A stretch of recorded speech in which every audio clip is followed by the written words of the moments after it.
Good morning students. Online classes में आपका स्वागत है। हम लोग पढ़ रहे थे अध्याय 3 चुनावी राजनीति। इसका चौथा और अंतिम भाग पढ़ेंगे आज। देखिए, हमने अब तक ये पढ़ा था कि चुनाव के अंतर्गत मतदान प्रक्रिया पढ़ी थी और मतदान के बाद चुनावी अभियान पढ़ा था हमने। अब हम लोग पढ़ेंगे चुनाव में लोगों की भागीदारी। देखिए, जो भागीदारी है वो किस प्रकार की होती है। ये जो है चुनाव में लोगों की जो भागीदारी है, देखिए हमारे यहाँ पर क्या स्थिति है कि हमारे यहाँ पर हमारे देश में रहने वाले जितने भी लोग हैं उनमें गरीब और कमजोर वर्ग के लोग, हमारे यहाँ पर गरीब, कमजोर और निरक्षर, जो कम पढ़े लिखे हैं या पढ़े लिखे नहीं हैं, इन लोगों का एक समूह है। और एक है अमीर लोगों का या पैसे वाले लोगों का या फिर बहुत ज्यादा पढ़े लिखे लोगों का। हमारे यहां पर स्थिति यह है कि ये जो वर्ग है, ये वर्ग ज्यादा सक्रिय रहता है मतदान प्रक्रिया में। हमारे यहां पर भारत में अमीर लोगों की अपेक्षा, धनवान लोगों की अपेक्षा गरीब और कमजोर वर्ग के तथा निरक्षर लोग अधिक मतदान करते हैं, क्योंकि हमारे यहाँ पर संख्या भी इनकी अधिक है। गरीब लोगों की, कमजोर वर्ग के लोगों की, निरक्षर लोगों की, ये वर्ग जो है वो संख्या में भी अधिक है। और इसी वजह से हमारे यहाँ के जो गरीब, कमजोर वर्ग के लोग हैं, निरक्षर लोग हैं, वो अमीर लोगों की अपेक्षा, धनवान लोगों की अपेक्षा अधिक मतदान करते हैं। ये इस बात का परिचायक है कि भारत में जो चुनाव होते हैं उन चुनावों में लोगों की भागीदारी अधिक है। ये तो है भारत की स्थिति। अगर हम अमेरिका की बात करें तो अमेरिका में जो मूल निवासी हैं, अर्थात अश्वेत लोग, अफ्रीकी मूल के जो निवासी हैं वो, ये लोग जो हैं ये कम मतदान करते हैं। किसकी अपेक्षा? यूरोपियन यानी कि गोरे लोगों की अपेक्षा, अर्थात श्वेत लोगों की अपेक्षा। ये लोग अधिक मतदान करते हैं जबकि ये लोग कम करते हैं। जबकि हमारे यहाँ पर जो गरीब तबका है, कमजोर वर्ग के जो लोग हैं, निरक्षर जो लोग हैं, वो अधिक धनवान की अपेक्षा अधिक मतदान करते हैं। और जबकि अमेरिका में स्थिति बिल्कुल विपरीत है कि अमेरिका के जो मूल निवासी हैं, जो अश्वेत हैं, जो अफ्रीकी मूल के निवासी अमेरिका में रह रहे हैं, वो कम मतदान करते हैं। किनकी अपेक्षा? श्वेत लोगों की अपेक्षा। ये स्थिति है अमेरिका की।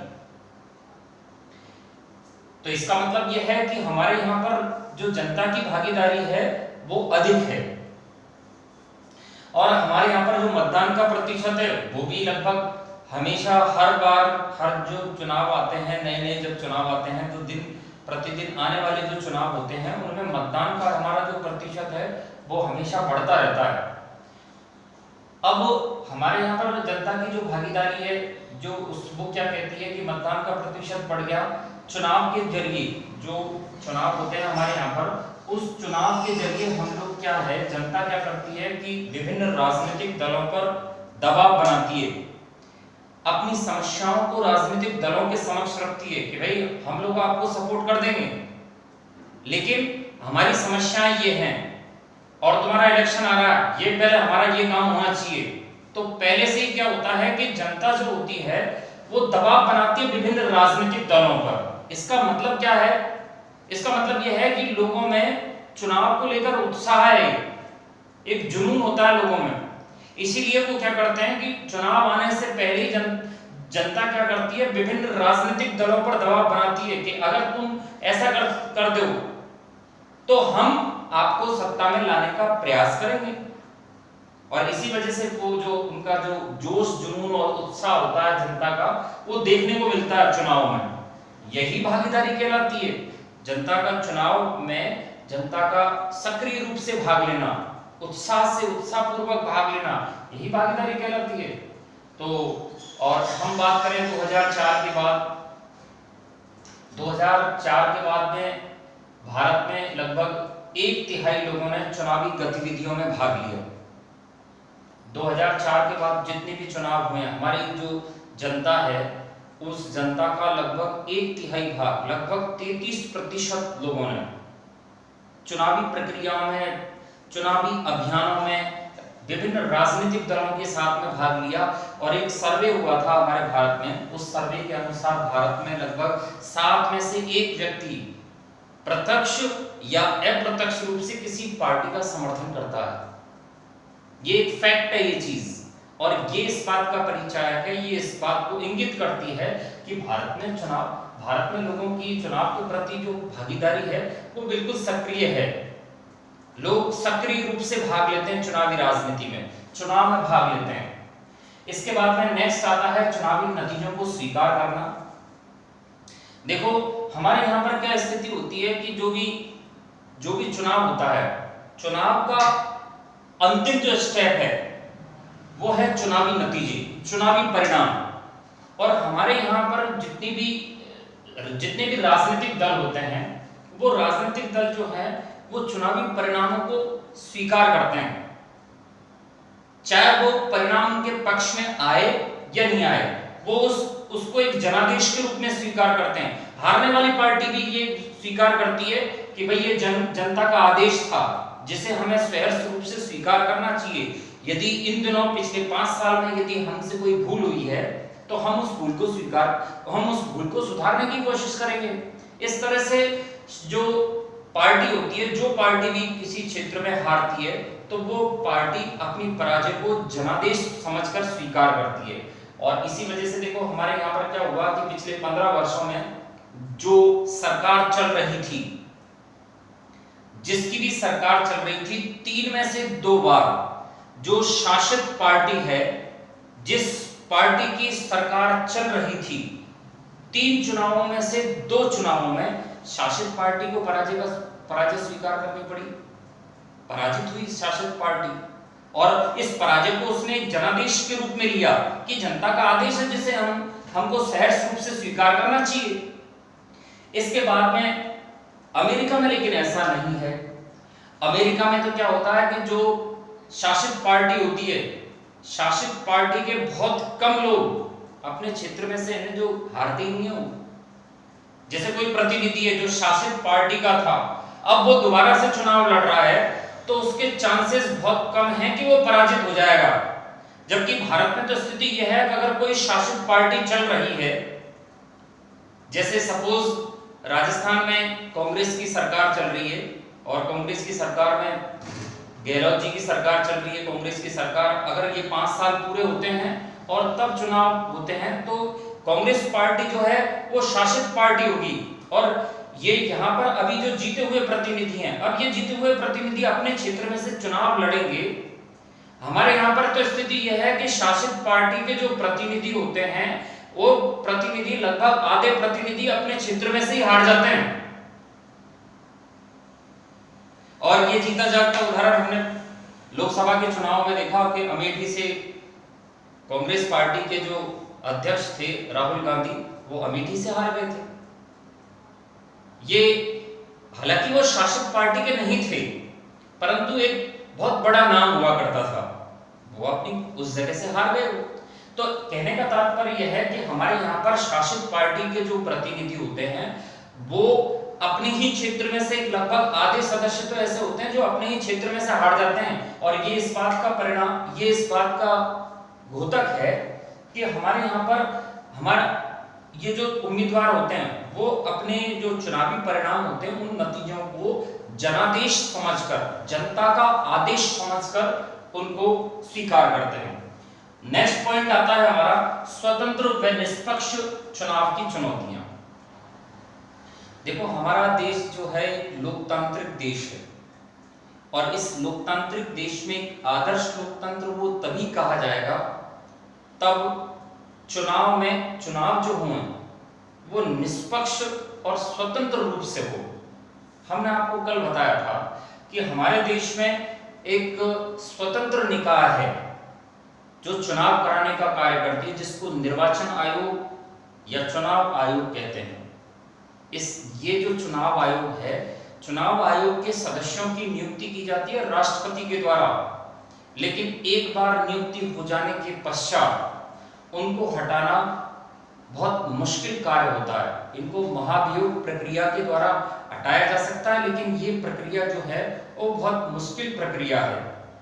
हटा तो सकते हैं इनको, लेकिन इसमें क्या होता है कि संसद के दोनों सदनों के 2/3 बहुमत से इनको हटाया जा सकता है। महाभियोग लाया जाता है संसद के दोनों सदनों में, चाहे वो लोकसभा हो और राज्यसभा हो, दोनों सदनों में संयुक्त रूप से इसका ये महाभियोग लाया जाता है और 2/3 बहुमत से इसको पारित किया जाता है। अगर 2/3 सदस्य इस बात की स्वीकृति देते हैं कि ये व्यक्ति अपने पद पर बने रहने योग्य नहीं है, ऐसी स्थिति में उसको हटाने का प्रावधान है। लेकिन ये बहुत मुश्किल प्रक्रिया है।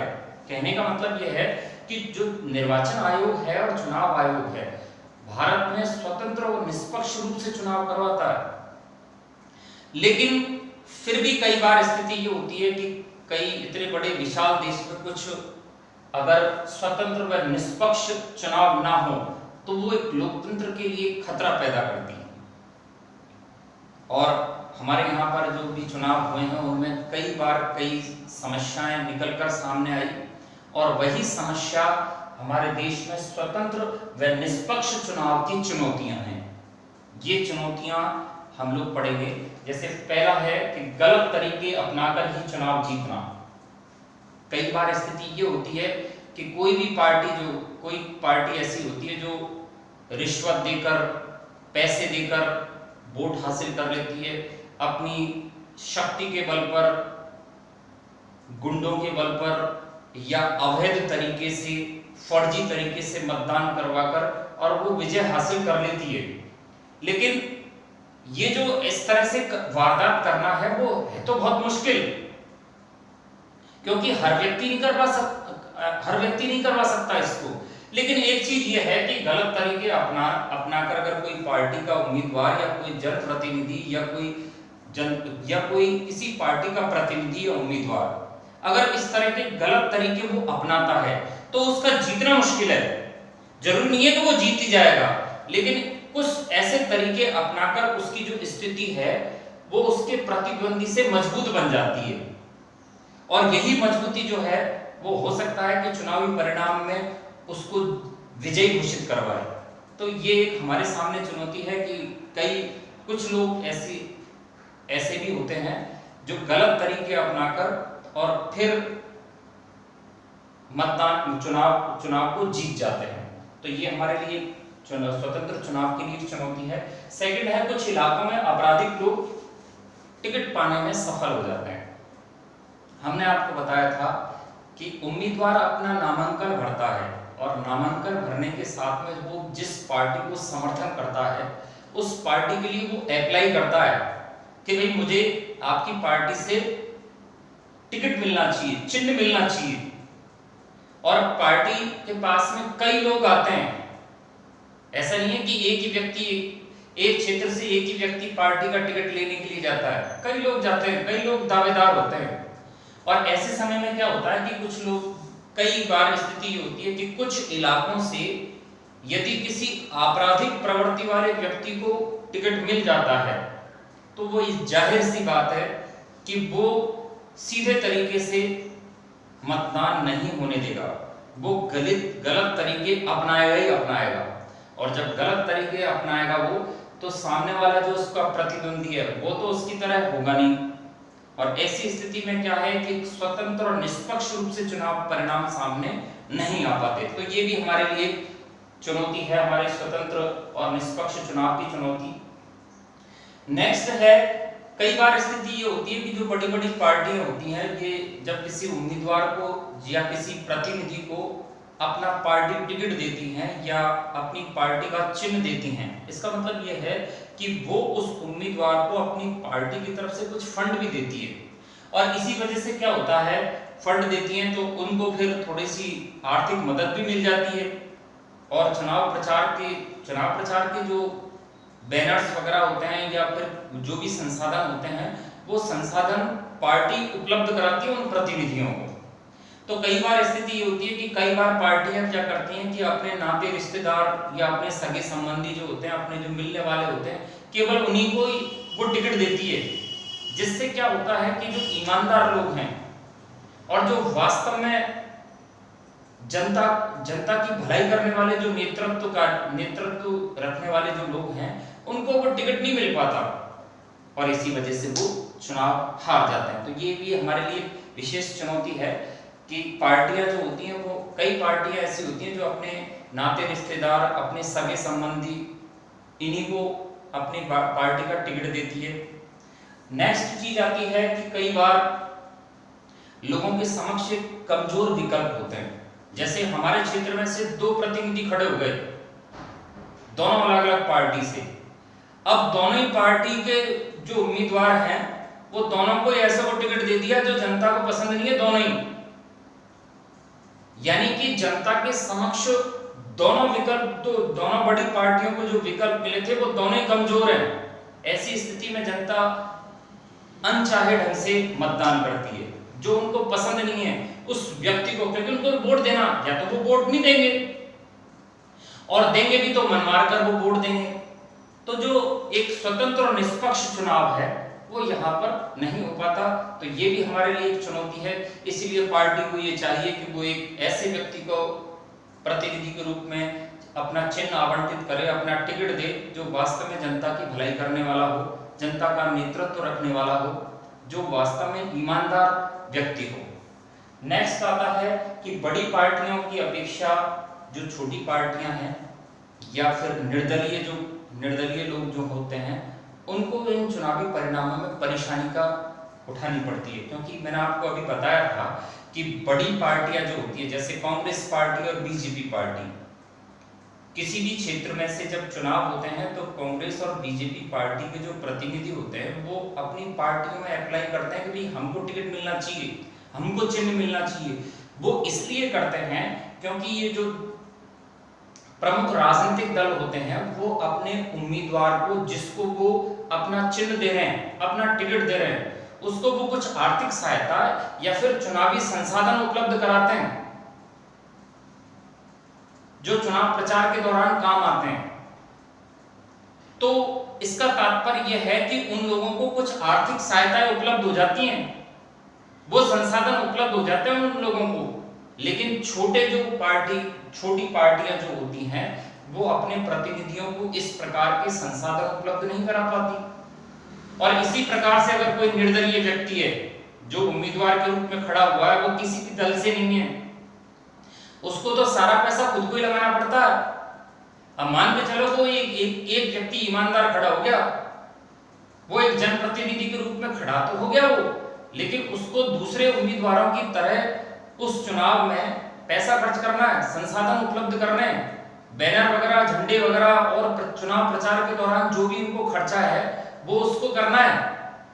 और उसके पास में यदि पैसे नहीं है तो वो फिर उसके सामने एक समस्या खड़ी हो जाती है, क्योंकि सामने वाला व्यक्ति जो उसके प्रतिद्वंदी है, पार्टी के लोग, वो तो खूब पैसा खर्च कर रहे हैं और वो पैसा खर्च नहीं कर पा रहा। चुनाव प्रचार के दौरान उसको जो संसाधन होने चाहिए वो उसके पास में उपलब्ध नहीं है। ऐसी स्थिति में क्या होता है कि वो उस चुनाव को हार जाता है। हालांकि देखो, निर्वाचन आयोग ने ये सिस्टम बना रखा है कि लोकसभा चुनाव में कोई भी उम्मीदवार 25 लाख से अधिक और विधानसभा चुनाव में कोई भी उम्मीदवार 10 लाख से अधिक चुनावी खर्चा नहीं कर सकता। हालांकि ये जो पैसा है वो अप्रत्यक्ष रूप से बहुत सारा पैसा खर्च करते हैं ये जो राजनीतिक दल के लोग होते हैं वो, और इनकी अपेक्षा जो कमजोर पार्टियां वो इस पैसे को खर्च नहीं कर पाती और वो इस चुनाव में हार जाती है। ये हमारे सामने एक समस्या है। तो ये स्वतंत्र और निष्पक्ष चुनाव की चुनौतियां हैं और यहीं पर हमारा जो पाठ है चुनावी राजनीति, इसका अंतिम भाग हमने आपको पढ़ाया था, वो यहीं पर समाप्त होता है। एक नए पाठ के साथ में, एक नई बुक के साथ में हम लोग मिलते हैं नेक्स्ट वीडियो में। धन्यवाद।